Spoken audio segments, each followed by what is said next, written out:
Hey, what's going on everyone? Back with another knife review. Today we are going to be looking at the Hinderer XM-18. This is the 3.5-inch version.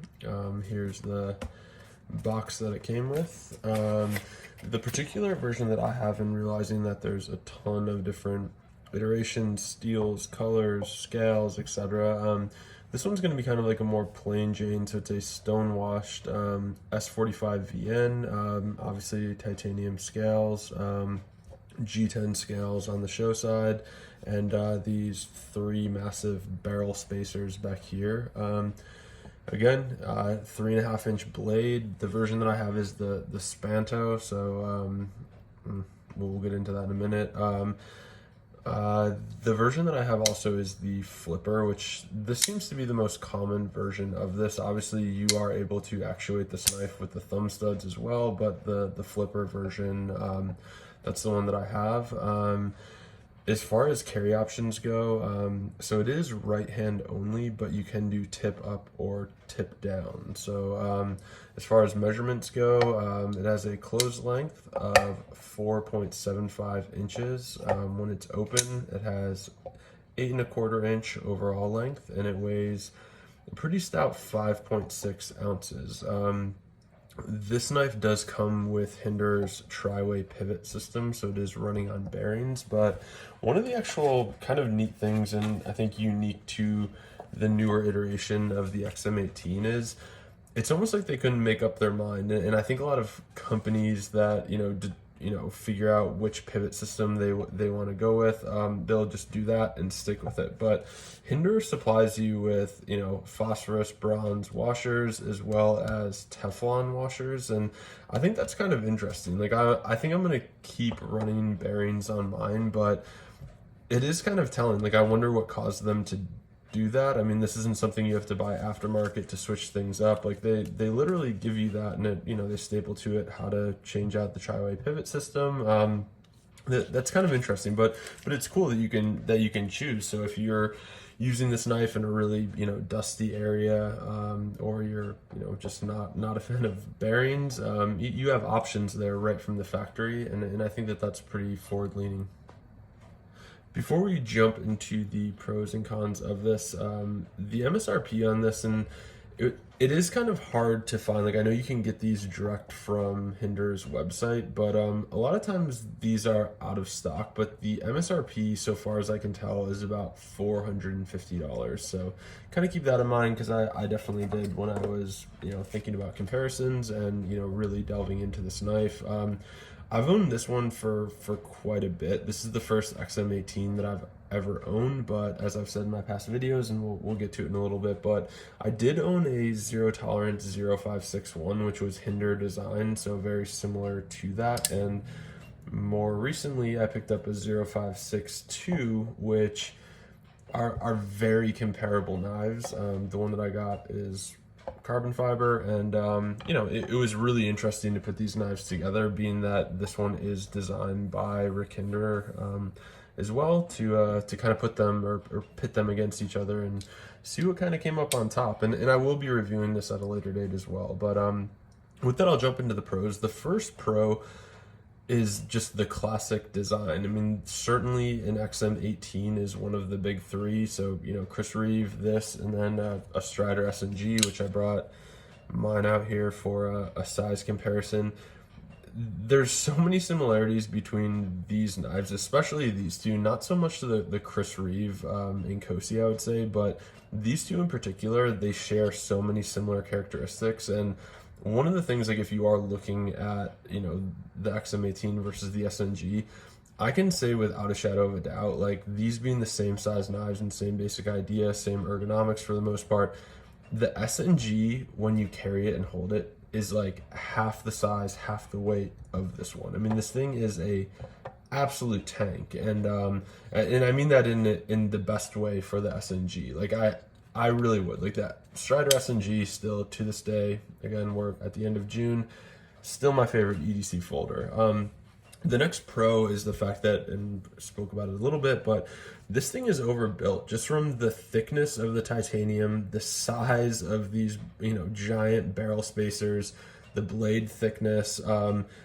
you can tell, like you grab onto this thing and it's hefty beyond a shadow of a doubt, and I think that's really cool. Like it's very confidence inspiring. When I pick this knife up, I know I'm gonna break way before this knife does, and there's definitely something to be said for that to a certain to a degree.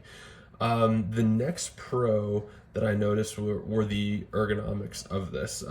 They did a really good job, and again, after so many iterations of this, if it was off, I would be kind of shocked. But right down from the certainly the jimping back here, when the blade's open, it kind of connects to the jimping up here. So when you get your thumb on here, it's very comfortable. The choil's really nice, so a choked up grip on that is really nice, and compare that to this 0563 where it doesn't have that choil, so you don't have the option to really kind of choke up on it. This one, honestly, when I hold it, I'm almost more comfortable with it in that choked up position. They also put some jimping for a reverse grip back here. There's also some jimping here on the lock bar, which obviously, like, that's not for actuating the lock bar. It's actually when you have when your hands on it and you're actually gripping it. So the ergonomics, I think they really did a nice job with this knife. It's very confidence inspiring. The next pro is just the action or the fidget factor of this knife. I find it more enjoyable to run this knife from the thumb studs, and I know that you can get a non-flipper version of that, but the action, especially with the tri-way pivot system, is really nice and smooth, controlled. I really do like it a lot, and I wouldn't say though the tri-way pivot system as compared to my 0561 or now this 0563, maybe it's just because I'm like untrained or haven't done enough with these knives, but I don't know, like there isn't a huge difference between the two, I don't think. I mean, that 0563 running on washers, this one obviously running on bearings, it's super smooth, but not so much that I'm like, oh man, like this blows it out of the park. So but certainly a very fidget friendly knife. The next pro is the looks for me, and it was kind of funny when I was thinking about it. I was like, in order to fit the whole style of my YouTube channel, I was like, oh, I have to take a picture of this knife, clip side down. I don't particularly like the show side of this knife as it is, and again, realizing that people will throw a couple $100 at this, change out the scales on the show side, etc. But I really do love the clip side of this knife. Like sometimes it looks a little bit busy, but I do really like it. I love the titanium. I love the stonewash. It's not prone to fingerprints or anything like that. The clip side of this knife, which would not be the opposite of the show side, is beautiful. Like I think this knife, I mean, it's very classic. Anyone that sees this side of the knife knows exactly what it is. They did a really awesome job with that, and I don't know if it was on purpose, because the show side to me is just kind of a little bit boring actually. And the last pro for me is the thumb stud action. I think sometimes in comparing this to my 0563 now, the thumb studs really aren't that usable on the 0563, where on the XM-18 you get a little space between the lock bar and the thumb stud, which makes it a lot easier to flick. Like this one, almost like I'm just I don't know, I'm kind of skirting the edge there with the thumb studs, whereas this one I have plenty of room to kind of get my thumb in there. It is chamfered a little bit to just it's very easy to actuate, and I definitely really like that. The last pro, and I know in the past I've talked about knives not being investments, but I think anytime you get into one of these big three companies, some people call them like the Trinity of knives. I don't know, I don't really say that, but as far as resale value goes on this knife, again, $450 MSRP. These definitely, I mean, since they're still produced, they don't hold their value or command the same price tag as, say, that Strider SNG or an SMF. But these are a really good investment, right? So if you're kind of on the fence about it, you can always unload Hinderers. They reach a very wide audience. Everybody's kind of into them, and so rest assured, if you get it and you absolutely hate it, you'll be able to sell it and get close to, if not what you put into it. All right, next we're going to get into the cons of the Hinderer XM-18 3.5-inch version. First, this is a very heavy knife. Again, it comes in at 5.6 ounces, and compared to the Strider SNG, it feels really blocky. It's super heavy. It kind of feels like a really big handled, heavy knife with a very small blade, actually. And I know you can get different blade types, etc., but this one being the Spanto, it's a lot of handle and a lot of handle material for a relatively small knife. And I'm cautious with saying that because I know you could compare it to a lot of other ones and this would be a huge knife, but as far as it compared to the SNG, which to me is the closest comparison, it just feels very like blocky and Lego-y, and that was worth noting, especially when I got this 0563, which is, very similar in size, as you can see. I mean, it's designed by Hinderer, so if it wasn't, that would be weird. But comparing these two, it's just a very heavy, bulky knife, I would say. And I don't think there would ever be an EDC task that I would do where, I'd be using this and like this thing would be smashed to smithereens and I'd be like, man, if only I had my XM-18 with these, super thick handles and all that. Like, I don't know if I actually like need that from a practicality standpoint. Certainly, it's nice to know you have it, kind of thing, but I don't know how practical that is. The next con for me is the flipper tab, which I wrestled with this for a little bit, but compared to the other Hinderer design knives or Hinderer knives that I've played with, the tab on the XM-18, it's just very, like, this thing protrudes so much. And I kind of racked my brain and looked at different, carrying, flipping options, whatever. I don't know for the life of me why they put jimping on this flipper tab. Like, there's no way that, I'm actuating this knife and using the jimping that's on the bottom of this. Also, I mean, it's not even like if I choke up, like that jimping is not in play at all. You can still see it there.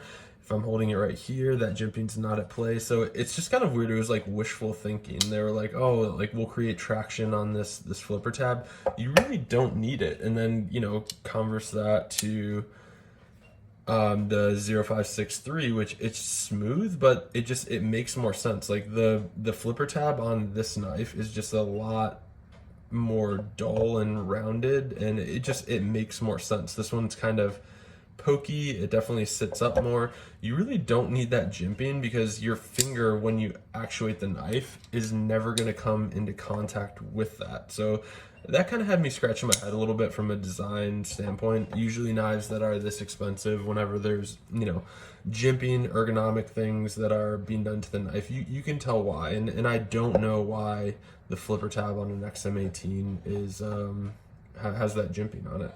I really don't know.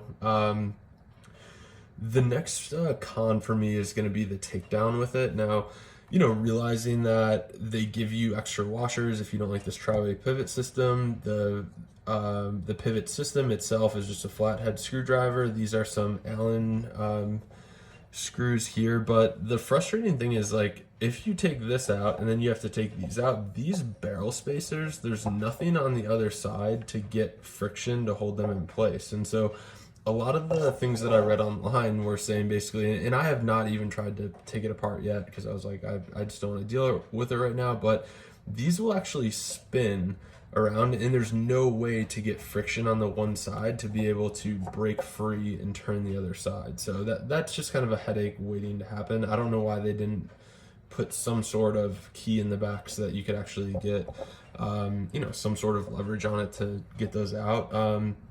The other thing worth noting is, so although this side of the pivot is a flathead screwdriver, the other one is a spanner, which I know they make different Hinderer tools. You can probably make one in your house, but similarly to the Strider SNG, which has a similar thing going on there, that's kind of frustrating. It's frustrating when you have to buy special tools in order to take apart a knife, especially when they give you a little bag in the box with being able to switch out the pivot system, but it's not going to be accessible to everyone. So that definitely was a clear con to me.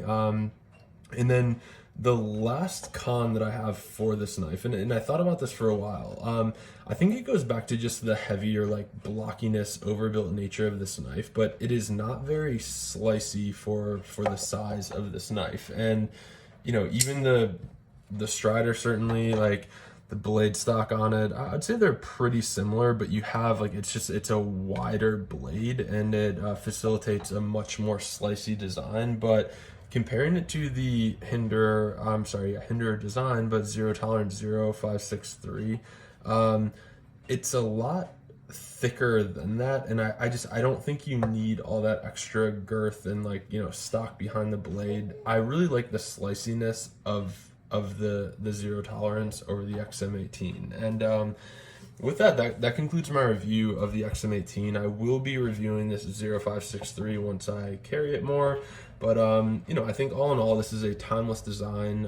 But that being said, unless you're hung up on, you know, the fact that this says Hinderer right here on the scale, check out these zero tolerances. Like, anything from the 05 series, I think, like, honestly, if you told me if the script was flipped where this one was $450 and this one was 200 and whatever dollars, I could see that. And it's frustrating to me that, like, all in all, I think from a totality standpoint, I like this knife a lot more, and it's half the price of this one. So just something to keep in mind. And yeah, like I said, I'm going to be carrying this one. I'm very familiar with the 0561 that was taken away from me. So this is 0563 with carbon fiber scales. I'm going to be carrying that for a little bit. I will review it at some point, but yeah, hope you enjoyed the review, and please feel free to leave your comments below. I really appreciate my new followers or subscribers that I've gotten. You know, if you have any suggestions for me, please throw them in the comments, and we will see you next time.